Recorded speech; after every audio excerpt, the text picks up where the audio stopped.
investigations of foreign terrorist organizations. There's been 1,500 kilos of fentanyl seized, 6,300 kilos of meth have been seized, and 3 of the top 10 most wanted have been arrested so far. Not a single one of the individuals on the top 10 most wanted list were arrested under the previous administration. We've arrested 3 in 7 months. So when you're actually working and enforcing law and order, you need all hands on deck. And so we look forward to welcoming Andrew Bailey to this new post. Jackie. I have a quick question about Roger Alfred. Now, they did hit, like, I want to see what they're saying about this attack.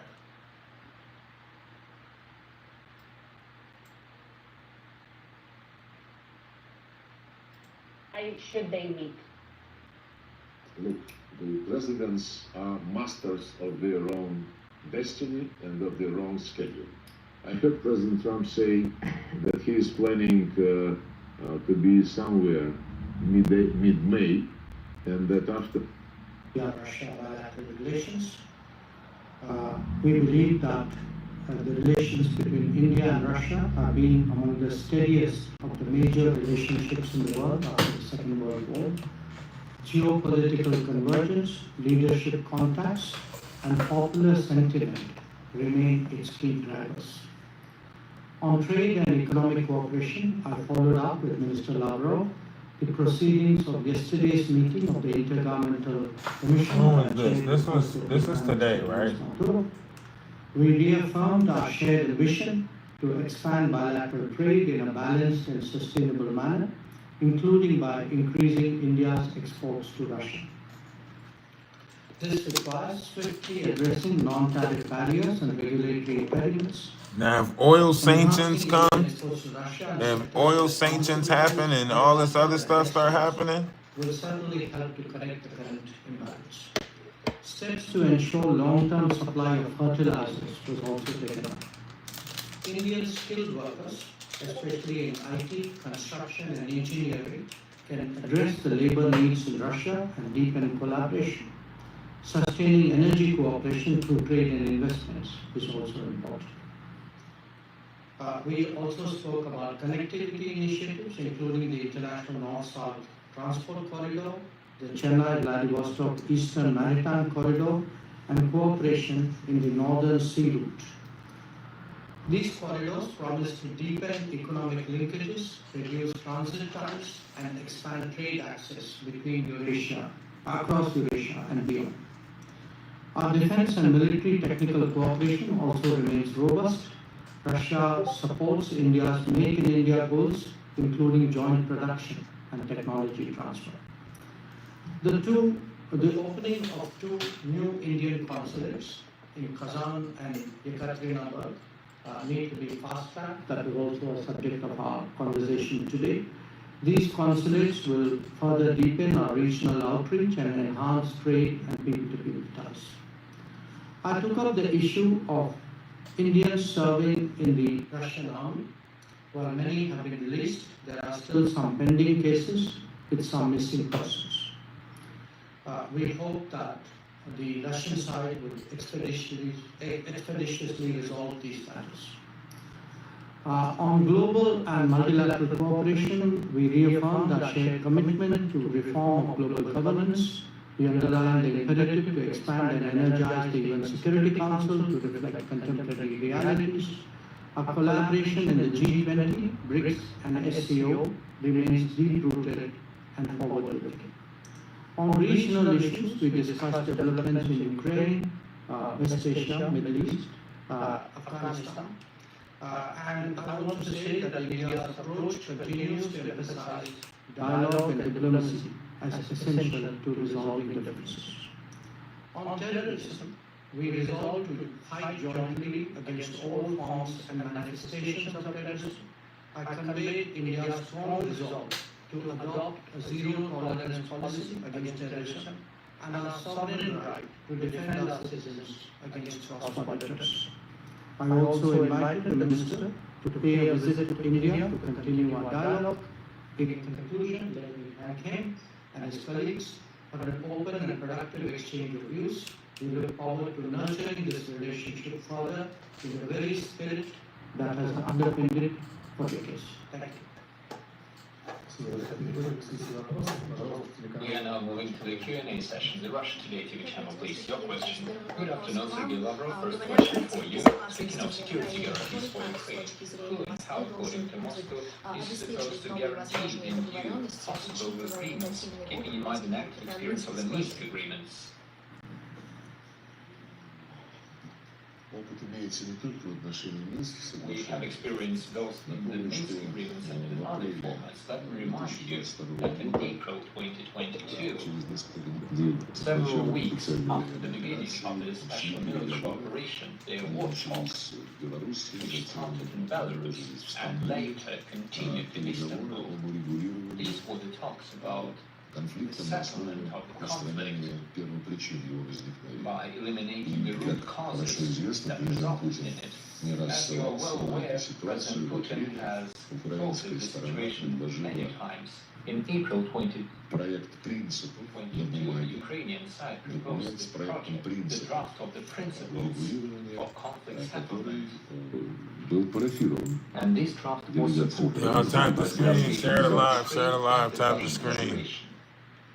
Были основные This draft project included принципы the major обеспечения principles for безопасности на ensuring the постсоветский security on период. the И post-conflict речь period. шла о том, чтобы обеспечить эту безопасность по-честному We и were talking коллективно. about fair and Прежде всего, collective guarantees of путем security. создания группы First of стран all, гарантов, through the creation of a в group of которые входили guarantor бы страны, countries, постоянные which would члены Совета include the permanent Безопасности members of the ООН, UN Security Council, упоминалась Германия, упоминалась as Турция, well as ну, Germany, Turkey, список этих гарантов был бы открыт для and this присоединения list was supposed to be желающих open стран. for any Эти willing страны countries to гарантировали join. бы These безопасность countries Украины were supposed to по ensure сути дела, Ukraine's safety and security, русле той логики, которая лежит following в the основе logic статьи 5 of Вашингтонского договора Article НАТО, 5 of при the этом NATO-Washington подчеркивает, что Treaty, Украина but останется at the same time we emphasized внеблоковым that государством, не Ukraine будет would remain вступать в НАТО a и non-bloc другие state, военные that it would союзы, not join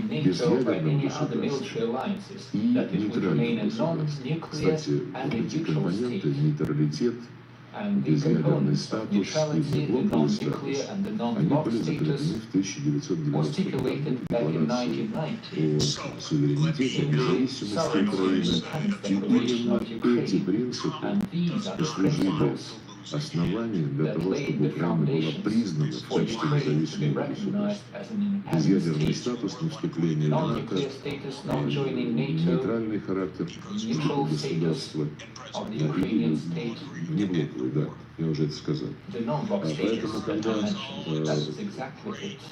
документ, одобренный, по Which сути is дела, why в the Стамбуле, document that was approved in был Istanbul, подорван действием but it was later тогдашнего undermined by the премьера, activities of the then British Prime Minister других with the западных support of представителей, other Western эта возможность была representatives. утрачена. Then we lost that Принцип, который opportunity. был заложен However, the principles that had been laid in Ukraine's мы считаем proposals абсолютно are естественным seen и as актуальным absolutely сегодня. natural and Принцип relevant today коллективного as well. предоставления The гарантий principle of безопасности. collective guarantees of И security for когда Ukraine. сейчас, вслед за And today, саммитом following the России и summit США на of Russia and the Аляске, где United States in был Alaska, достигнут существенный прогресс в where we have продвижении achieved significant по пути progress определения in moving towards контуров и defining конкретных the future параметров shape and регулирования, parameters когда of вслед за conflict этим settlement. мероприятием европейские And страны following this event, the European countries, господином together with Зеленским в Mr. Вашингтоне, Zelensky, там went to попытались Washington, and there продвигать свою they повестку, tried to promote their которая own нацелена agenda, на то, which is чтобы aimed at гарантии making безопасности sure that the строить security по guarantees логике follow изоляции the logic of России, isolating по Russia, логике объединения the logic западного мира of с uniting the Украиной, для Western того, чтобы world and продолжать Ukraine in order to агрессивную continue конфронтационную the aggressive политику сдерживания confrontational Российской policy of Федерации, holding Russia имея back в виду, конечно, по-прежнему нанесение нам стратегического in поражения, mind конечно, of не the может goal of вызывать у inflicting нас I know because he's speaking another language and then the other guy is translating it for us. completely reject such proposals and initiatives.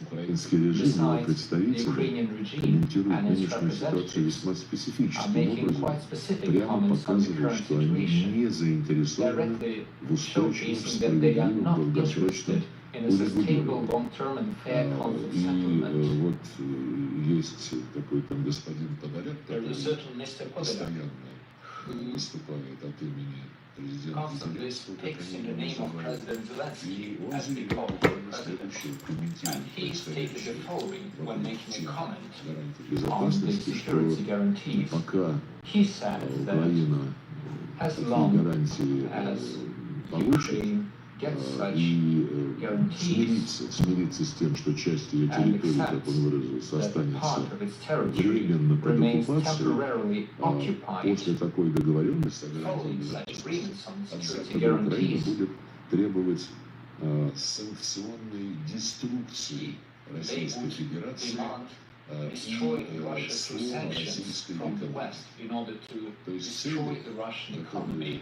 This was declared by a Ukrainian у representative. украинского нынешнего The goal руководства of the current Ukrainian authorities, подогреваются западными which are спонсорами being киевского supported режима, by the они Western peoples of the направлены Kiev regime, против тех are усилий, aimed которые against the предпринимает efforts that have президент been Трамп, undertaken by с President которым Trump. мы активно и конкретно We have сотрудничаем established в active поиске долгосрочных, and solid устойчивых. Let me see if I can find a better one. As this is happening now. Денис Мантуров. И как было сегодня обсуждено, господин министр весьма доволен.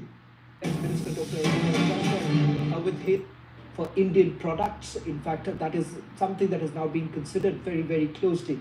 In fact, there is also another big breaking news that we're going to put out in a short while from now with regards to when President Putin actually comes to India. What is it that Not the biggest purchasers of Russian oil, that is China. We are not the biggest purchasers of Russian LNG.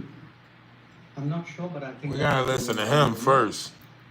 we are not the country which has the biggest trade surge with Russia after 2022. I think there are some countries to the south. We are a country where actually the Can y'all hear Americans it? said for the last few years that we should do everything to stabilize the world energy markets, including buying oil from Russia. Incidentally, we also buy oil from America, and that amount has been increasing. So, quite honestly, we are very perplexed at the logic of the argument that you had referred to.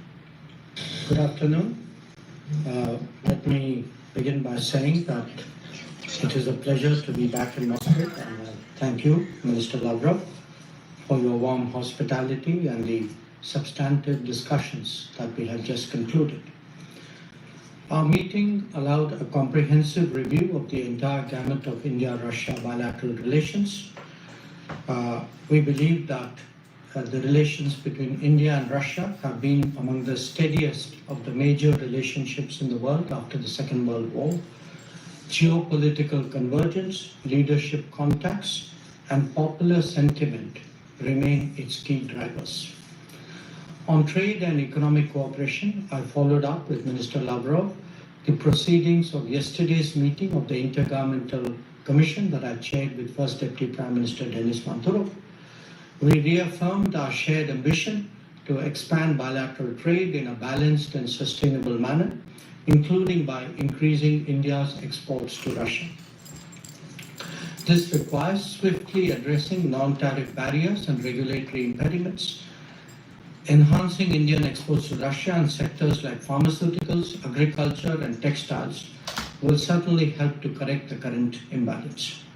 Steps to ensure long-term supply of fertilizers was also taken up.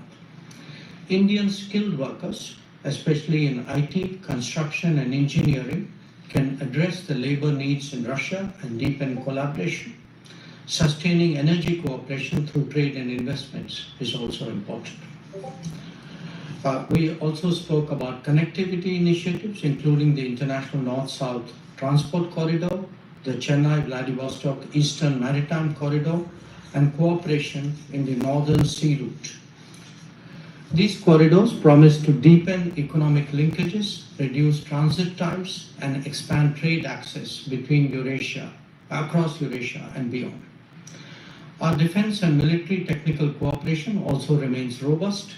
Russia supports India's Make in India goals, including joint production and technology transfer. The opening of 2 new Indian consulates in Kazan and Yekaterinburg need to be fast-tracked. That was also a subject of our conversation today. These consulates will further deepen our regional outreach and enhance trade and people-to-people ties. I took up the issue of Indians serving in the Russian army. While many have been released, there are still some pending cases with some missing persons. We hope that the Russian side would expeditiously resolve these matters. On global and multilateral cooperation, we reaffirmed our shared commitment to reform of global governance. We underlined the imperative to expand and energize the UN Security Council to reflect contemporary realities. Our collaboration in the G20, BRICS, and SCO remains deep-rooted and forward-looking. On regional issues, we discussed developments in Ukraine, West Asia, Middle East, Afghanistan. And I want to say that India's approach continues to emphasize dialogue and diplomacy as essential to resolving differences. On terrorism, we resolved to fight jointly against all forms and manifestations of terrorism. I conveyed India's strong resolve to adopt a zero-tolerance policy against terrorism and our sovereign right to defend our citizens against cross-border terrorism. I also invited the Minister to pay a visit to India to continue our dialogue. In conclusion, let me thank him and his colleagues for an open and productive exchange of views. We look forward to nurturing this relationship further in the very spirit that has underpinned it for decades. Thank you.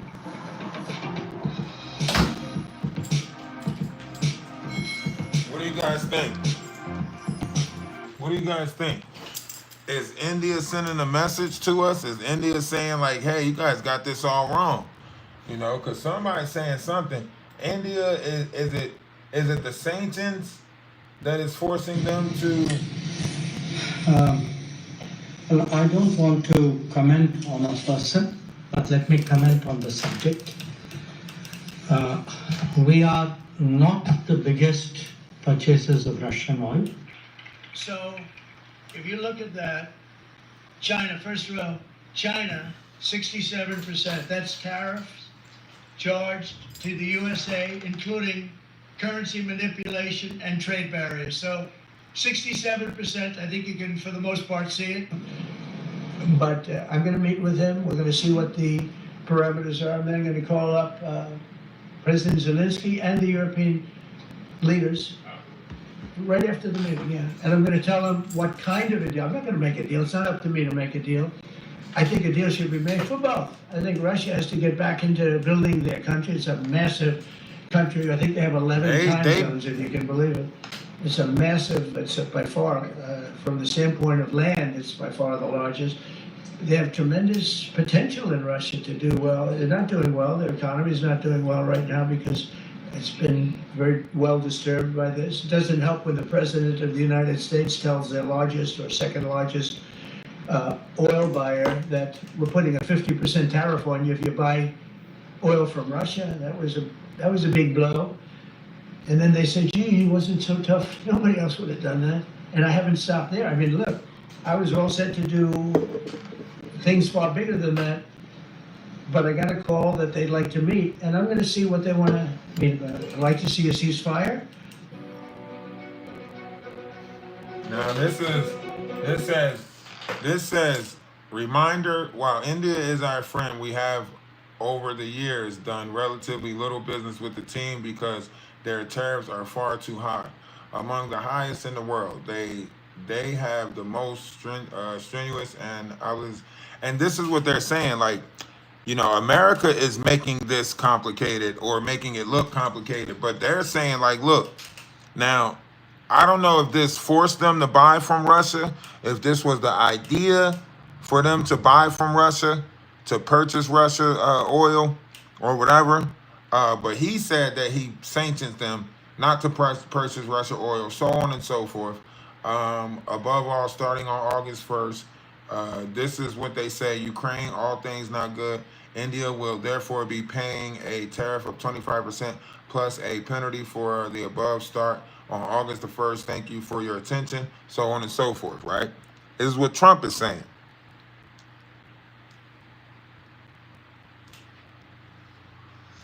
This is what Trump is saying, right?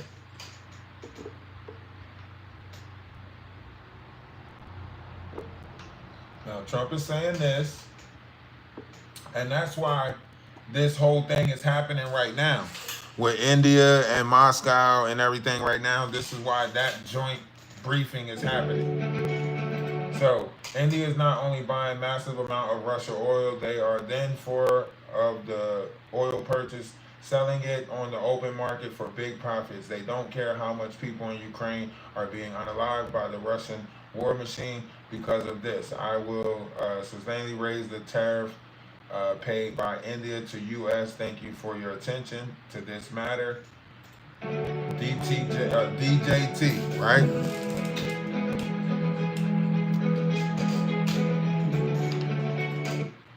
And this is all the things that they're using. This is why India don't feel so strongly, right? We got to change that because of the sound. This is why they're having this joint meeting today. So in case you don't know, but they are also saying Zelensky might have had a hidden agenda behind some of this, right?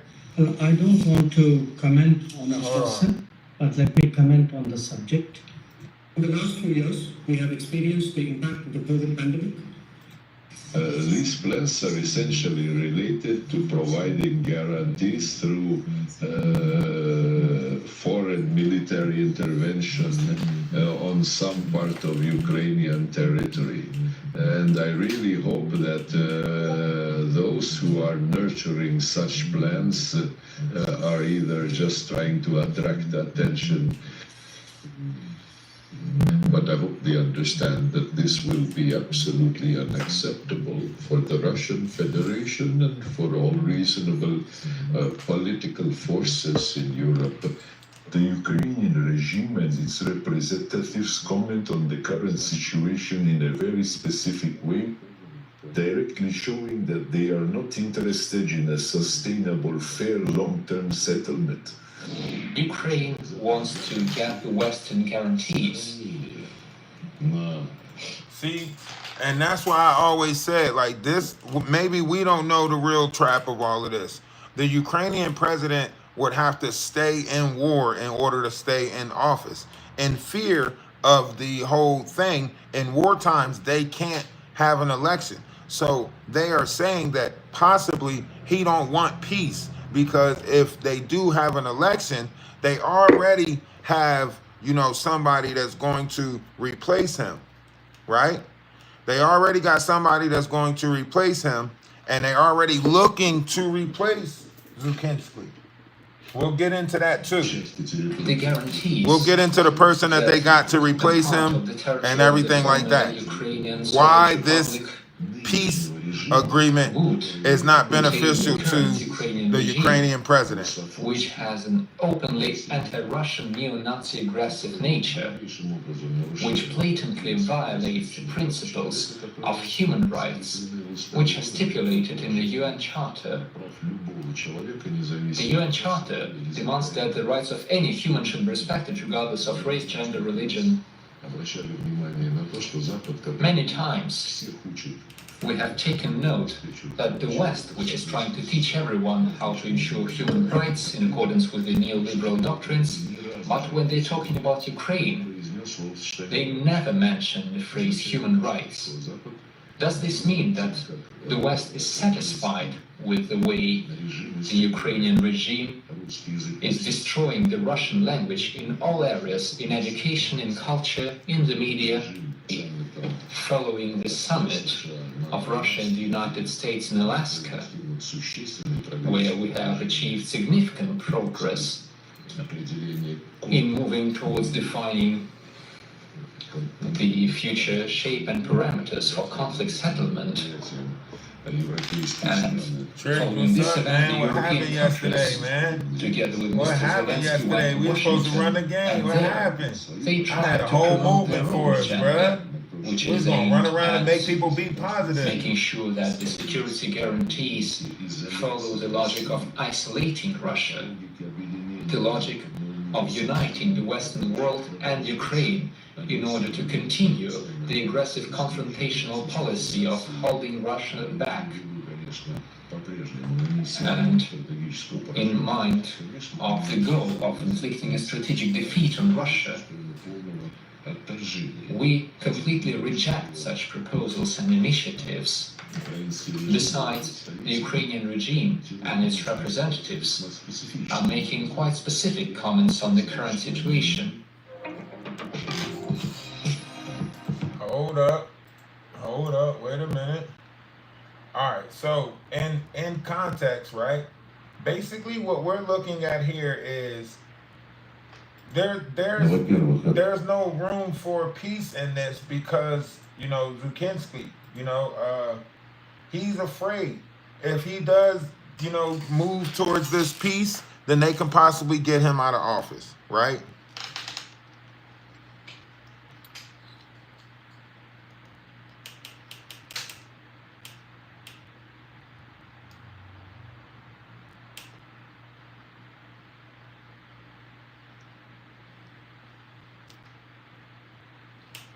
I mean, how does this look? This could strengthen us with our ties with Europe, so on and so forth, if we can get this done, if we can get, Putin at the table for this. But this doesn't look good for Zelensky, the president of Ukraine. Right now, this will put their election back in operation. He don't want the election to get put back in operation, right? Not at this time. He's not looked at as a good person over there, to be honest with y'all. The president of Ukraine is scared that the people are going to push him out of office as soon as their elections start back up again.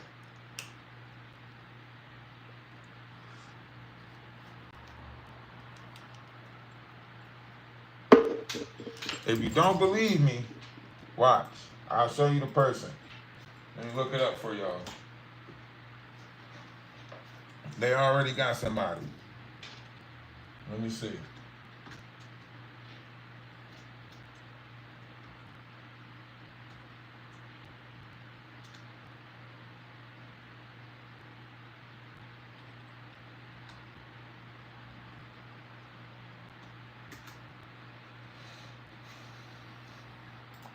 And former Commander-in-Chief, General Valery Zaluzhny, is quietly preparing a run for the presidency, positioning himself as a direct challenger to President Volodymyr Zelensky, according to journalist Katie Livingstone. Zaluzhny's campaign is already in motion. Sources reveal his London headquarters are active and recruitment underway. Volunteer General Serhinayev leads the effort, though his controversial 2022 demining orders have sparked internal tension. Behind the scenes, MP Victoria Schumer of the European Solidarity Party drives the campaign's organization, while former BBC Ukraine journalist Oksana Torop shapes the media strategy, portraying Zaluzhny as calm, capable, and destined to lead. The stakes are international. Zaluzhny is the same figure that Russian President Vladimir Putin predicted could defeat Zelensky if free elections were held, signaling high political potential and global interest. Speculation grows about a possible trilateral summit between Putin, Trump, and Zelensky, adding a dramatic international dimension. Could the West... Now, I think that sound might have a whatchamacallit on it, but this is the guy who's going to, change the whole. And that's what I'm saying. If they do move towards peace over there, right? If they do move towards peace over there, then this could change everything, right?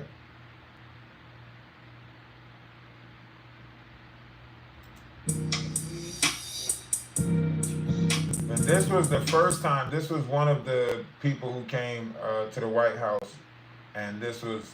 No, I don't think we could play this because the sound. Let me see if the sound is on it. No, never mind. The sound on it. You in this room as well, Annie. Thanks, John. I'm just shifting gears to the Department of Justice for a minute. Can you walk us through why another deputy FBI director was named? Does Trump have any displeasure with how the FBI has been being run to date? And then a question about the antitrust. No, Andrew Bailey is extremely qualified. As you know, he's been serving with honor as the Attorney General of Missouri, and he's been brought on as another set of very credible and experienced hands to work alongside the current Deputy Director, Dan Bongino, under the leadership of the Director, Kash Patel, and the Attorney General, Pam Bondi. And I'm sorry. Hold on. We got to reset the live. I got to reset the live real quick.